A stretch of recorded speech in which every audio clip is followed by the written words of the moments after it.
Thank you. Yes, thank you very much. Thank you. Yeah, and thank you for the Mode Research Group for inviting me here to Helsinki. I'm really grateful for being here. I think the sun's just coming out. We were used to it a little bit earlier in the UK, but it's a beautiful city, and it's my first time here. I'm really thankful for the invite for coming out here. So when I was invited to come out here, I was told the title of the whole workshop for the day is Why Hierarchy? So I got to thinking, why hierarchy? Why is this? Why are we so obsessed with this thing called hierarchy? Why has it become such a naturalised part of our everyday lives? And I just wanted to start off today by having three tales of naturalising hierarchy, how hierarchies become naturalised in our everyday lives. And the first way I got to thinking about, from our very earliest times as children, essentially we're sent out as children to schools, which are, well, particularly in the UK, they're very hierarchical environments. So from our very earliest ages, as Michel Foucault wrote about extensively in Discipline and Punish, we are sent out and we're almost naturalised into this way. The children sat down in rows, the teacher naturally at the front as this hierarchical figure in power, imparting knowledge to those below them, telling them when they can go to the toilets, talk, speak, do whatever they want. We're naturalised into this way of being. It seems like the only way of being from a very young age. And in my journey into alternative organising, democratic organising, this was challenged for me in quite an interesting way when I visited Brighton about 4 years ago to visit a company called Nixon McInnes, who have done some great experiments with workplace democracy. And whilst I was there, I met a young man, he was about 15 years old, he was over from Norway, and he was on an internship. And I said, well, why come to Nixon McInnes? No disrespect to Nixon McInnes, they're a small business in Brighton. Why come all this way to Nixon McInnes? And he said, well, Martyn, I went to school in a democratic school, and in the democratic school, we basically could decide where we went all day, we could decide what lessons we went to, what we actually learned on a day-to-day basis was decided by us. We voted for people in different ways. And he said, where else would I come but a democratic organisation, one that I've looked at online and been inspired by? So it wasn't natural to him in the same way as it was me to sort of go back to hierarchy. The second tale I want to tell is about family. So this is another way that hierarchy is naturalised for us to a large degree over the years. And I've got this picture here of Married with Children, which is a famous 80s, 70s, 80s sitcom. And this, for me, marks out this sort of hierarchical family. The father at the start of Married with Children would be handing out money to his youngest child, then his second youngest child, then his wife, and he'd be there on the sofa, the breadwinner, this hierarchical figure who was able to control the family. And for many of us, this seems like the only way it can be, this patriarchal, hierarchical system. Seems like all it can be.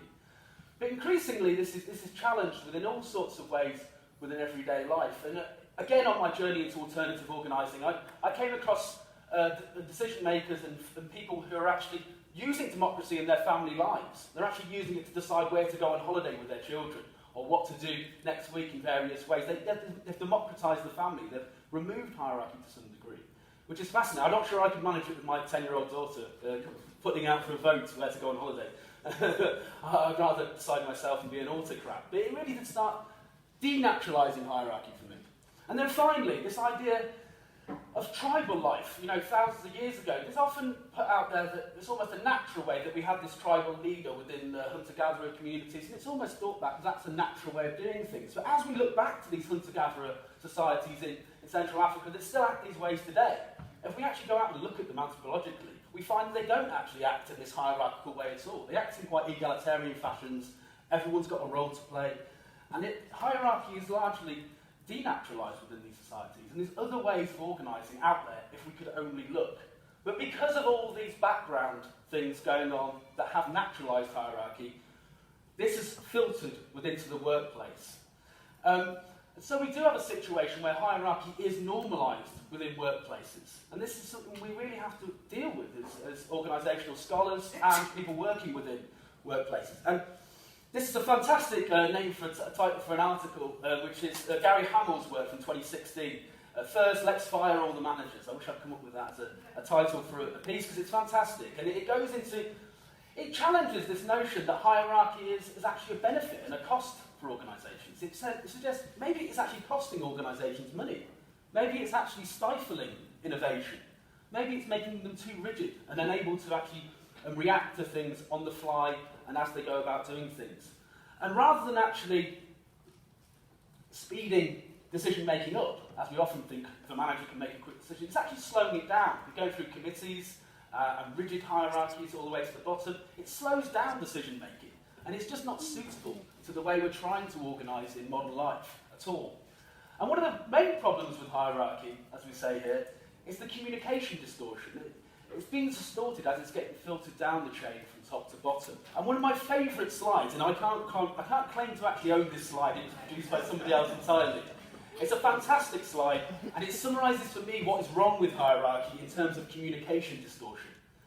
Now, so we often imagine that the person at the top of the hierarchy has no sort of relationships at all to other people within the organisation, and those below them will have second amount of power, third amount of power, and down. But that's simply not how it works in a hierarchical organisation, because people are biased. They've got distortions in their relationships in various ways, which distort who gets listened to, who gets their ideas taken into action in various ways. So we've got all sorts of strains from there, people having affairs and dealing trustees and all sorts of things that shape how we do things. So this idea of hierarchy is really problematic, even within the critical scholar circles we move in terms of trying to make it seem much more difficult in practice and actually bring out the problems with it. So for us, it embodies this idea of inequality. Rather than thinking of us all as equals from the outset, it embodies it. We move into organisations and naturally someone seems to be less equal to us in some sorts of ways. But also, as I've suggested earlier, it privileges this idea of masculine leadership, that we need this sort of big male figure to go and ask what to do in organisations. Rather than spreading out authority across the organisation, it embodies it within a sort of maleness in this sense. And thirdly, this idea of the bureaucratic element of hierarchy. You know, as we embed hierarchy within organisations, we embed the bureaucratic elements in it too. And this is very unhelpful for organisations in terms of doing things more quickly, more agile in various ways, and it encourages people to be self-serving within organisations and to actually just look out for themselves in various ways. It also embodies this idea of income inequality, that someone, just because they're higher up within the organisation in the hierarchy, that they somehow deserve to get more money than other people. And often, as we know, people lower in hierarchies in organisations tend to be doing a lot more work, and a lot harder work a lot of the times as well. And this can leave people feeling left out from their workplaces to a large extent, and alienated from what they're doing. So if hierarchy is problematic in all these ways, this potentially leaves a gap for us to try and fill. And what do we try and fill it with? Well, I suppose we try and fill it with this idea of workplace democracy, widely speaking. It's such a broad concept, and I'll come on to that shortly, how we narrow it down. And why workplace democracy? What's so great about it? If we're trying to move away from hierarchy, why embrace it? Well, there's lots of empirical evidence which suggests that that's why we should be moving towards flatter forms of organising, democratic forms of organising. The first piece of research I'd just like to mention is the idea that it improves people's job satisfaction in general. People have done studies on this throughout the past 2 decades, and they've regularly found that people are happier in these organisations. They experience less anxiety, less worries if they're given the autonomy to actually get on with their job and make decisions for themselves. They feel happier. They're more likely to stay within their workplaces as well. Most of the places I've visited have very low turnover rates. People just don't want to leave these organisations because they're a lot happier as people. And it's a much nicer place to work than being told day to day by a big boss what to do, when to do it, as a teacher might have done years ago. Thirdly, this idea of stimulating creativity and innovation. Democracy at work can really let loose these sort of free ideas that have been pent up within people within the organisation who simply haven't had the space, the voice, the time to be listened to and to be taken seriously within organisations. And this way of organising essentially sets them free and enables them to be listened to and enables new ideas to come to the fore that simply wouldn't have happened before. Linked to these ideas in general is increasing productivity. So, it can actually increase productivity within organisations rather than actually slow things down and make them more cumbersome. Newer forms, as we'll come on to, newer forms of democracy at work are really letting people really go and really increase profits within organisations. But more generally, if we move away from all these consequentialist arguments for workplace democracy, we could actually just say it's the right way to treat people at work. Forget about all these great consequences. It's actually the right thing to do is to treat people with respect and dignity and respect their autonomy as people and actually not have managers arbitrarily interfering with their decisions on a day-to-day basis, but having a democratic process to work to. And that's actually perhaps the right way of organising. And then finally, this idea of a purposeful organisation, rather than just being a mission statement that sort of blandly sets out what we do within the organisation, these organisations have a soul, they have a purpose, a real contribution to the wider community that simply doesn't happen in organisations like we were talking about Enron and other ones like that last night. They might have a sort of bland mission statement which suggests they might want to do something, but these organisations seem to have, when you get down to them, a real soul to them, a real purpose. And I'd just like to look at an organisation now, just to stop me talking for 5 minutes, called Leeds Bread, who were part of the project I was involved. I will come on to talk about. And they are an organisation with real soul, I would suggest, and have moved towards workplace democracy. So fingers crossed this works when I press next. It does. Might need to turn it up slightly. Leeds Bread is so sound. Martyn Bakery and workers co-op. A workers co-op is a democratic organisation owned by its workers. Cool. Okay. Yeah, up. Leeds Bread Co-op is an artisan bakery and workers co-op. A workers co-op is a democratic organisation owned by its workers. We're all pretty much in charge of what we do here and have a say in what goes on. We make artisan, slow fermented breads, predominantly sourdoughs. We take a lot of time and a lot of care over the bread we make, and I think that shows. You can't really go back to the white sliced bread after you've been eating this for a while. It's kind of a 24-hour business. Delivery driver arrives about 4:30, and then they'll hit the road about 6 o'clock. Admin staff come in about 9:30. First baker will start at midday. That will go on through into the night. They'll finish up early hours in the morning, and then it will start again. Well, the person that I set the co-op up with, Dig, pretty much the first time that I met him, we started talking about setting something up. It was a no-brainer as soon as we started this. It was like, it just has to be a co-op. Baking's really great work, but all the other parts of being in the business that aren't baking, all those are more rewarding for this being a co-op. It's more of a sense of a community as opposed to a company. You're working hard, but you're all working as hard as each other. So much in society we're bombarded with a competitive approach, and it's about reimagining that and reworking it and doing things that kind of on the surface level perhaps don't look that different, i.e. we're making and selling artisan breads, which is what a lot of different bakeries across the country are doing, but behind the scenes we're approaching things in quite a different way. Imagine having a boss. I mean, that's an awful idea. I've come from kitchen work where it's very much part of hierarchy, and then I came here and all of a sudden I've got this wonderful unity and people that are genuinely concerned and working towards your well-being. And I eat so much toast. We're nearly 5 years in now. We have a background with lots of people who are skilled in baking, but we didn't have very many people who were skilled in running the business. So we applied to the Hive to support us with some work with expansion planning and looking at our financial systems and trying to improve some of the financial management within the co-op. We are facing big choices at the moment about borrowing and investment in new equipment and this kind of thing, so it was really, really timely. It's really helping us move to a bit of a new phase for the business. The one thing that kind of blows me away sometimes when I think about it is that there was nothing there to start with. It was a chance encounter and it was a conversation, and so many years later you have generated from absolutely nothing livelihoods for 16 people, a product that we're all proud of, and that didn't exist in 2012. I never thought I'd own my own business, let alone be involved in a co-op. It's eminently possible if you really are motivated. I just love the job. I love the space. I think it should be more competent because I don't know anyone else that speaks as highly about their job as I do. You know? Yeah. So there's an example of it in practice, and these people really obviously love their jobs to a large degree, and I visited and I interviewed these people about their jobs and really understood that, as she said, it's more of a community than a company. And that really drives to the heart of what this is getting at. It's not a sort of soulless, grey, faceless organisation. It's an organisation with soul and depth and meaning to these people because they've been given the autonomy to make decisions over their working lives. It's changed how they feel as people.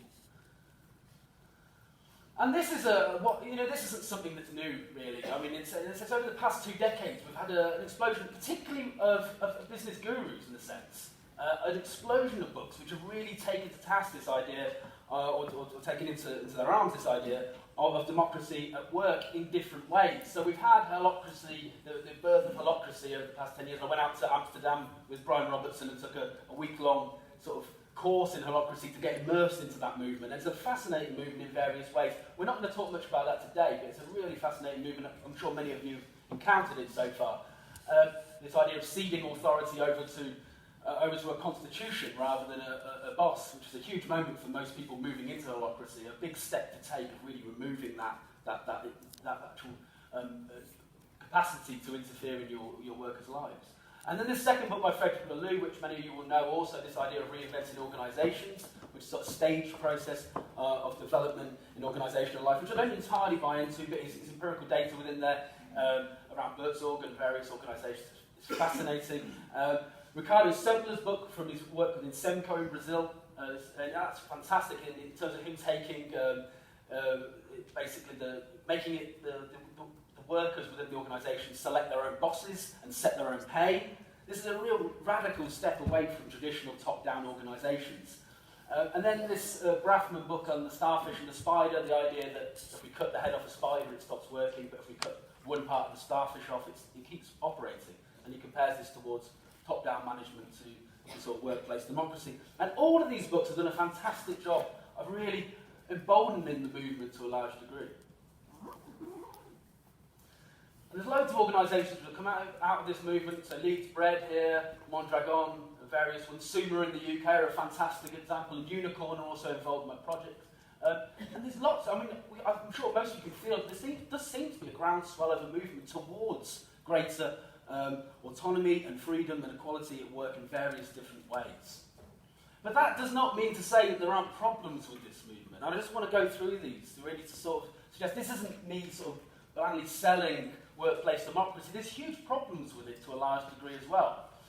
And this idea of economic viability comes up again and again for organisations, thinking about taking the jump.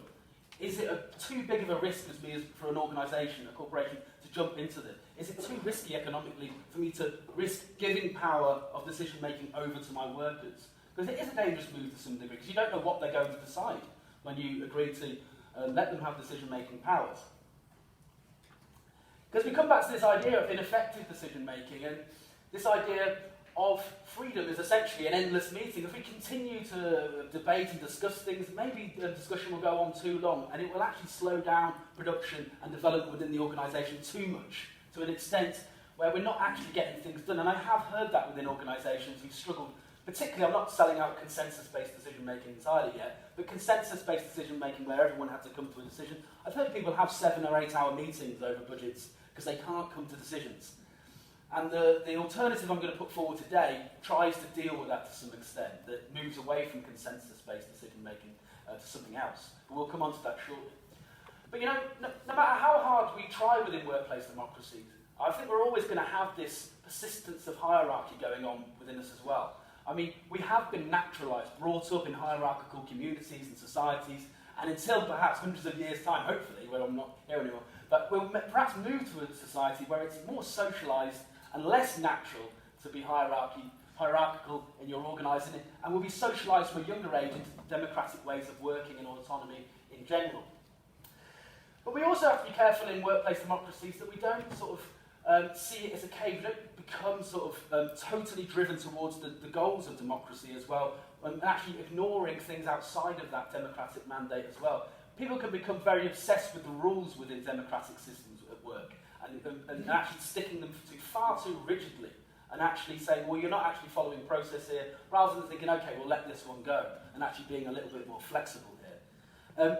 The other problem is that some people simply don't want to go and work in workplace democracies, and I've actually experienced this going into some organisations, as I'll come on to later, of some people saying, sorry, no, I didn't sign up for this, I just wanted to do 9 to 5 and go home. I really don't want to make big decisions about the organisation's future. I just want to get my paycheck at the end of the week and go home. And some people just don't want to do this way of organising. And I think we have to be aware of that. You can't simply say, no, you're wrong, you will do this, we will force you into democratising. And I've seen people try and do that as well, and it simply does not work. I think another problem within these workplace democracies as well is that they tend to replicate the kinds of people which they hire.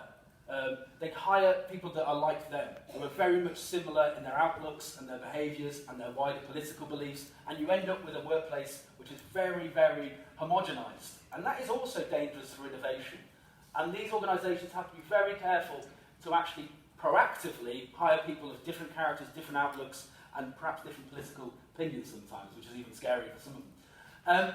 So essentially, this idea of we don't socially reproduce what we're actually doing all the time, we actually look for some divergence as well. But then also this idea, democracy isn't always the right decision for some organisations to make. Some organisations simply aren't ready to take that step. And as I'll come on to later to talk about coaches who go out to organisations, some of these coaches who actually help people transition into democratic ways of working have actually said to some CEOs, sorry, you're not ready for this yet. You're simply not in the mindset to actually make this transition to democratic ways of working. Go away and work a little bit harder and come back, and perhaps when you're ready in 6 months, 12 months, we'll have another go, because you're not ready for it yet. And we talk about, just to talk academically about my own sort of discipline for a second, about where I'm coming from as an academic researcher from Durham University. I work out of a discipline called Critical Management Studies, we call it CMS for short, and we have a long history of sort of supporting workplace democracy on its surface. But unfortunately, within our discipline, we tend to have this assumption about purity, about that they have to be this pure workplace democracy. They have to be doing everything right. Otherwise, we're going to write critical articles and books about how badly they've done, how they've failed, and how they haven't done things exactly right. If a boss is perhaps making some decisions which are autocratic, that organisation is simply not democratic anymore. There's a sort of a purity there which is really held up too high. So you end up with this situation of having saints, which are very few. Perhaps there was John Lewis in the UK a few years ago, Mondragon, but even since then you've seen multiple papers criticising Mondragon for their practices of democracy at work. Or sinners, and it's usually sinners, people who are getting democracy wrong. It simply isn't good enough what they're doing at that organisation. They've got this wrong, that wrong, this wrong. And essentially, what I'm suggesting within our discipline, I'm self-criticising my own discipline here, and I've done papers about it to these people, and says we're being too harsh on these organisations. It's incredibly difficult to adopt democracy at work. And rather than see them as failures, or whenever they get few things wrong, seeing it as a failure, perhaps respect that there might actually be some paradoxes of working and leading a democratic organisation. You might at one moment feel like giving away power completely, but at the next moment you might feel like grabbing onto power and retaining control. And there's nothing wrong with that paradoxical feeling or action. It's just something we have to learn from in an ongoing way. And I'll move on to that shortly. But unfortunately, what this obsession with purity tends to lead to within my own discipline is paralysis. So rather than actually finding solutions, finding positive movements forward, what we get instead is nothing, essentially. No positive steps forward from our discipline in how to help organisations move forward, how to actually help them do democracy at work better. So we're standing from our ivory towers criticising actually people doing it in practice, rather than getting our hands dirty ourselves and trying to actually do it. And that's what I'm trying slowly to be a small part of moving within the academic circles. So we come to my ESRC project, and this is called A Democracy to Come, hence the title of the paper of the thing today. And what I want to do within this ESRC project, which I was awarded in 2015, and I started in 2016, it's just finished, come to its ending.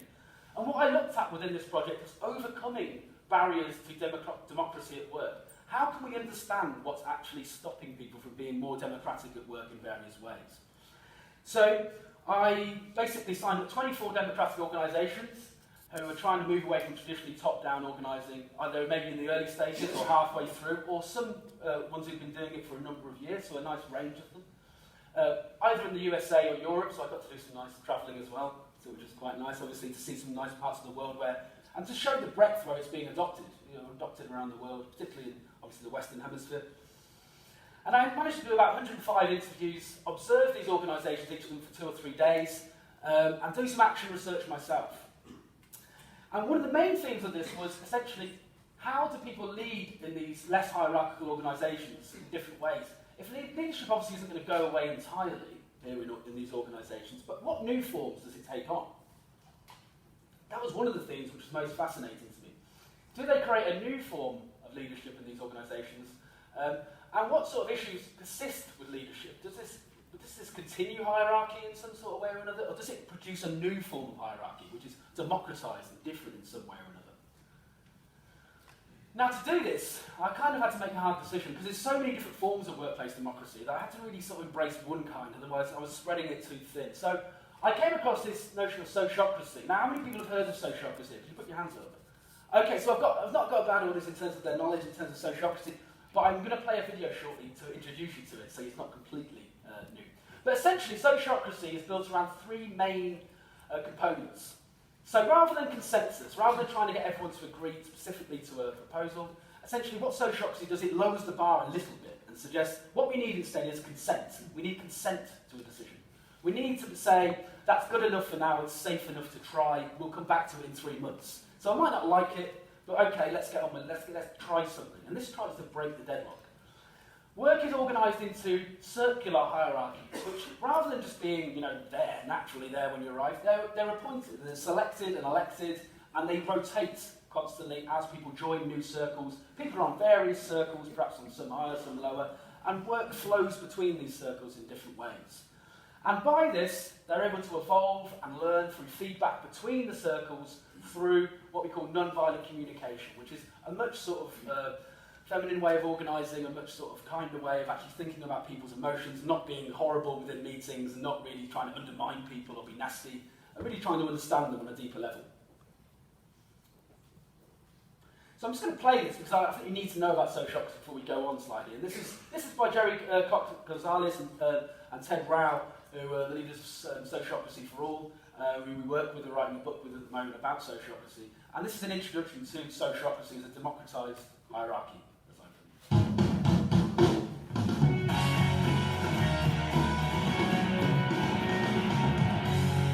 You want to make a difference, and you want to make a difference together.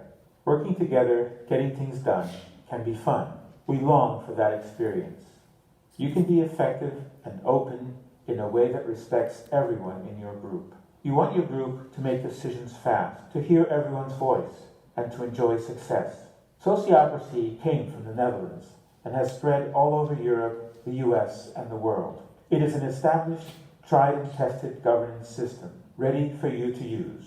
Some people prefer to call it dynamic governance. Let's look at how decisions are made in sociocracy. An issue will come to a working group. So I was contacted because there was an issue. The group will create a full picture of what is going on. They will follow a process to come to a proposal that takes everybody into account. In sociocracy, we want all voices to be heard. One tool to do that is to talk in rounds. Rounds make it easy for people to speak, and since you know you will be heard, rounds also make it easier to listen. We want to make good decisions and have all voices and concerns get equal consideration. Okay, did we cover everything? Yeah, and I think we should work for everyone too. Decisions are made by consent. We ask, is this proposal good enough to try out? Does anyone object to the proposal? Not everyone gets their personal preference. We figure out a way to improve a proposal until it is good enough and everyone can consent to it.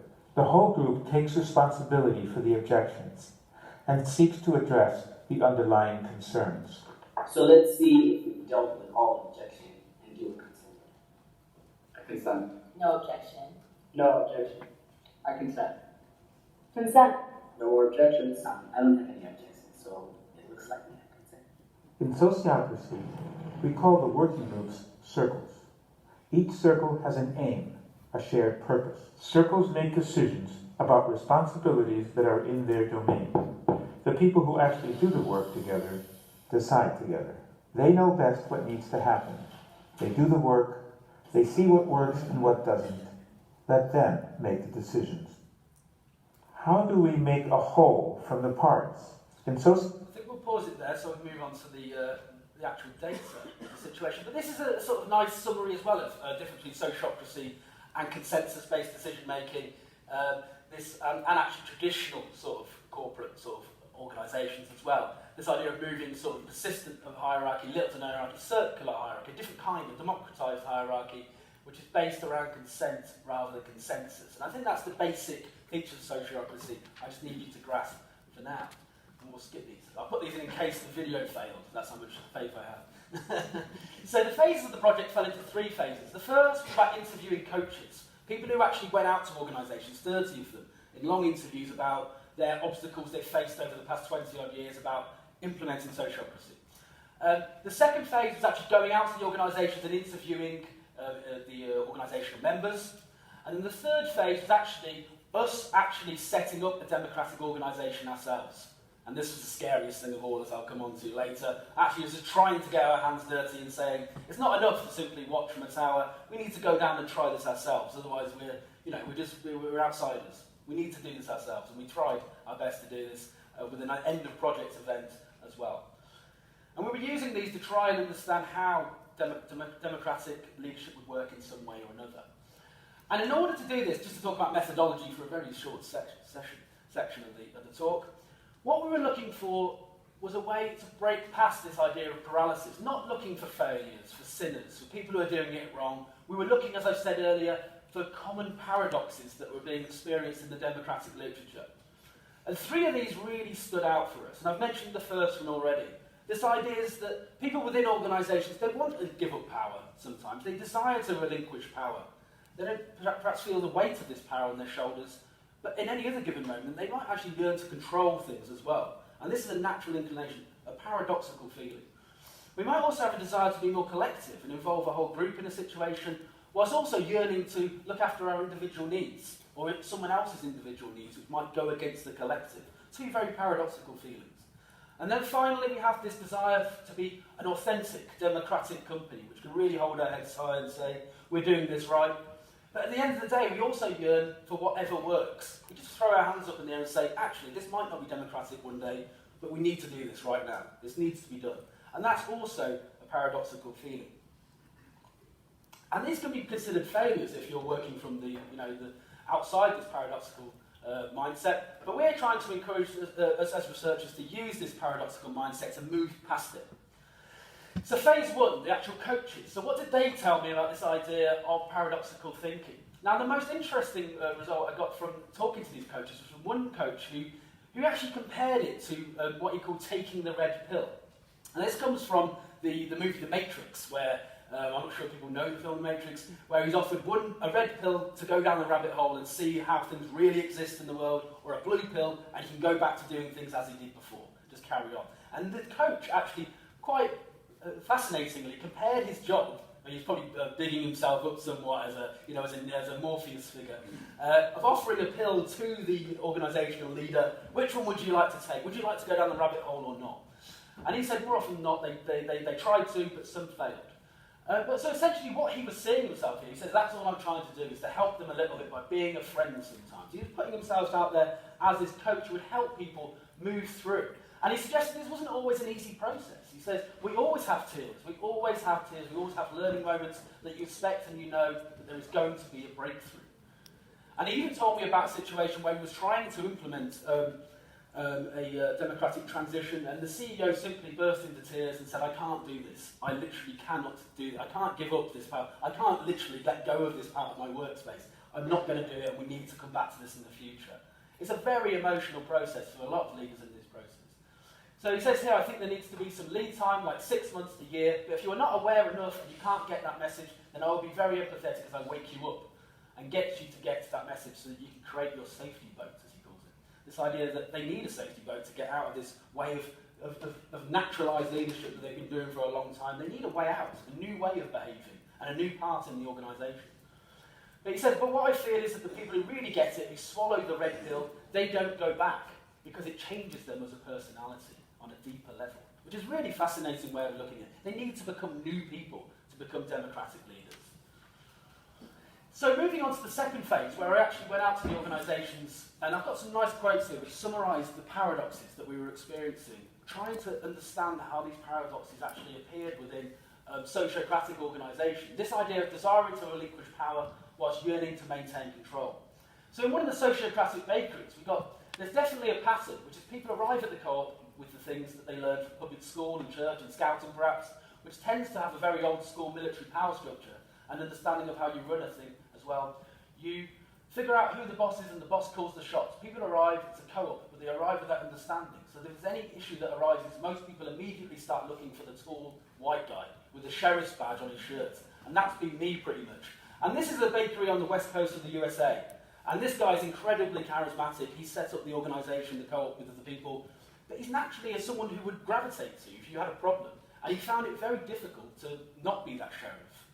And he had to, as you say, in the second quote, he needed to de-sheriff himself, which is a fascinating way of looking at it. And it was extremely difficult for him to do over time. And this experience is matched by a sociocratic university department, which is quite incredible to think that these exist, a democratic university department. Quite the opposite of mine back home, which is pretty much autocratic, and you do what you're told when you're told. But this was an organisation which was trying to democratise within the university. And Christoph, he was the former leader, the guy who was trying to introduce sociocracy. He was having some problems implementing it, and he said, one person, she directly said to me, she didn't believe in this. She only believes in an organisation where there is a boss that means things have to happen like that. She doesn't believe that people can organise themselves like sociocratically, which is incredible. And Julia, who was the woman who was in question, there were discussions and discussions and discussions, but we got nothing done. I give up. I have nothing to give. I don't feel like I can help. And this is a common feeling. You get some people within the organisation who simply won't come along with you. They don't want to go on that ride. And Christoph was feeling this as a leader of really struggling to take people with him. But some people really blossom under this scenario. So one secretary who formerly worked under him but was now a colleague beside him, he said, I have a secretary who has really blossomed through the implementation. She has been involving herself in strategic work. So before, she would pretty much book catering, book rooms out for people, but now, through sociocracy, she was getting involved in all sorts of strategic decision-making, which before she had no opportunity to get involved with whatsoever. So as Selma said, in the past, if I needed to buy something, I would, as a manager, get approval. Now it is my decision. I have more power. I don't feel stupid. Which is horrible to think that for the previous 10 years when she was at work, she was going to work every day and perhaps feeling like she was stupid and not as worthy as the people in the organisation. But now she was, as I saw with my own eyes, she was a central figure within that organisation. She was really central to the way it works and the way it operated, and they could use her skills in a much more elaborate way to get the most out of her. But as Christoph said, everyone with the words manager or leader in their title are now in an identity crisis. And this was a real problem for them, because people who formerly were managers and had that title, but now that had gone. Now what were they to do? Now how were they to act in this organisation? And he says sometimes we are limbo, pulled between the old system and the new, and that's a different employee. They were constantly being pulled between different ways of working, and that was really problematic for them to understand and deal with this paradox on a day-to-day basis. And the second paradox is this desire to be more collective whilst yearning to take care of the individual. And as one, I went to a sociocratic retirement village out in the west coast of the USA, and this was a group of older people who organised sociocratically. And they were having problems with actually individuals wanting to do things that the collective had decided against. So as Pamela suggests, I don't know what all these issues are, but he seems to object to living in any kind of community where there are any kind of rules. And he doesn't recognise that some parameters need to exist in order for there to be harmony in the village. And you probably have heard this. And essentially they wanted him to not park his RV, his big RV on the land. And he'd said, no, I will leave this community if you don't let me do this. And they'd had to say no to this guy, because if they had said yes to him and catered to his individual needs, that would have been problematic for the rest of the community and the collective. So they had to forego this paradoxical feeling, and it was a painful feeling to go through as well. And then the final paradox here, desiring for authenticity whilst yearning for efficiency, or do whatever works. We have this idea of a sociocratic food store here, where essentially what they were trying to do was introduce new legislation had come in to actually improve footwear, to actually protect their feet on the shop floor. So as Anna says, we swamp people with information. So I talked about this in a webinar thing ages ago, this paradox of over-information sharing. So if you want people to be engaged, you want to give them the information to engage with, if you have this theory that you want everybody to be a flat structure, engaged with everything, then you have to give them everything. But the problem was they were burying people under the weight of information about this new policy, and people simply weren't able to cope with it. So there is a potential for paralysis if we don't actually do things in a way that appreciates how paradoxical these feelings are. So essentially, how do we move from this paralysis to paradox? And essentially what we did ourselves was go out and try and form a democratic organisation ourselves, as I said, in the third phase.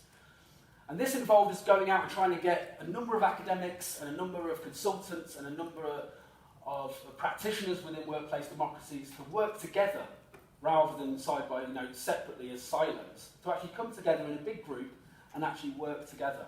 But we ourselves experienced these paradoxes of trying to organise. So in trying to set it up, we were paralysed. We couldn't even send an email out to the academics to invite them because we were saying, well, who should we invite first? Should we invite these big academics, these big names who are drawing lots of other people?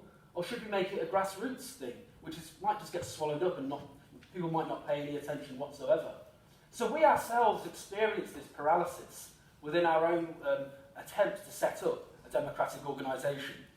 But we essentially decided to confront this paradox and try and work through it in various ways, and to, as Lewis says in the paradox literature, to transcend this paradox and actually move beyond it by reimagining what it consists of. It no longer should paralyse us, but perhaps inspire us to make new decisions and new ways of working. And we basically attempted to use sociocracy to transcend these paradoxes and move from what we've said through the 5 Ps. This is what the paper we're making now. We're trying to come up with some catchy names for it. 5 Ps of democratic organising, from purity to paralysis to paradox to politicise. And by politicise the paradox, what we're trying to say is we should be collectivising paradoxes, not trying to experience them as individuals, but to collectivise. And our attempts to do this were found within our event, which came at the end of my project. It came in March at Nottingham University. We had this huge room where we got together 15 workers from the sociocratic organisations, 15 academics who are a bit like me, who believe in workplace democracy, but a lot of them are working from ivory towers, and 15 consultants who go out and do this on a day-to-day basis.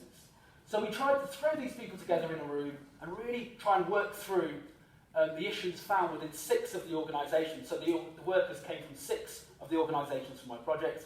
We looked at their issues and tried to help them to understand what they were going through and work together to try and experience paradox in practice and to actually help them to come up with some solutions to perhaps they were experiencing problems with decision making or managers letting go or workers taking on power. We tried to work through these. What solutions could we find or help to find for this way forward? And if you go to my website here, you can read a lot more about this event and what actually happened there. And this is the end closing circle, essentially, where we discussed what had happened during that group and how we'd actually, we feel, collectivised the paradox and tried to move forward towards, as I put it, progression. This idea of progression towards something different, to something more democratic. So, do we think, this is essentially what we've used sociocratic governments, is to actually politicise and collectivise the democratic paradox, to transcend the democratic paradox, and to hopefully, in our eyes, achieve some sort of progressive social change. And I've got 6 or 7 minutes left, so I'm just going to go. One of the things we've actually realised is that this idea of bureaucracy, which is often slated and looked down upon as a sort of feature of hierarchical working, sociocracy is quite a bureaucratic system. It's got lots of rules. You have to take lots of notes and basically things have to be followed to the rules quite a lot in this particular system. So we realise more and more, to make things work, perhaps you don't need to get rid of bureaucracy entirely. What you need to do, perhaps, is democratise bureaucracy.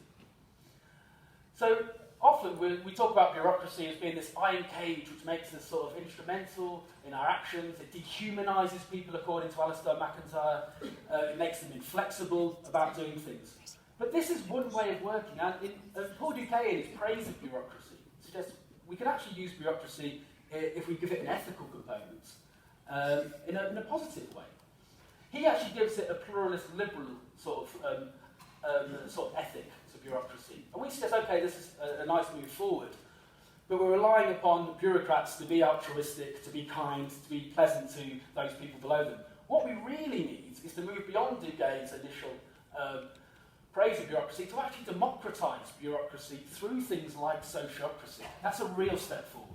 And through actually democratising it and having real rules within it that actually enable equity of voice and freedom and power to people in various things, with checks and balances to make sure people don't actually dominate and control too much, we can actually avoid the tyranny of structurelessness, as Joe Freeman puts it. This idea that things will actually be organised properly, but in a democratic way. and that leaders might actually be made free, paradoxically, through rules. And that's a real interesting way of looking at it. But, just the final slide now, so in the last few minutes, I'm not suggesting that sociocracy is a silver bullet here. It's not going to solve all the world's problems within organisations, and that's simply not what we're arguing here. It will still have hidden inequalities. The founders in particular, I've spoken about a few of those today. The founders will continue to have this sort of almost mythical power within the organisation a lot of the time. And this persistence of hierarchy, based upon the natural things through family and through school, will keep rearing its ugly head, as I would suggest, within organisations, and we'll need to deal with that in an ongoing way.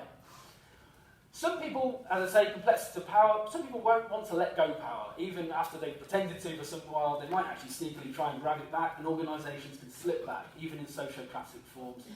And we'll still struggle. I went to a working class organisation in Manchester in England. We were trying to adopt sociocracy.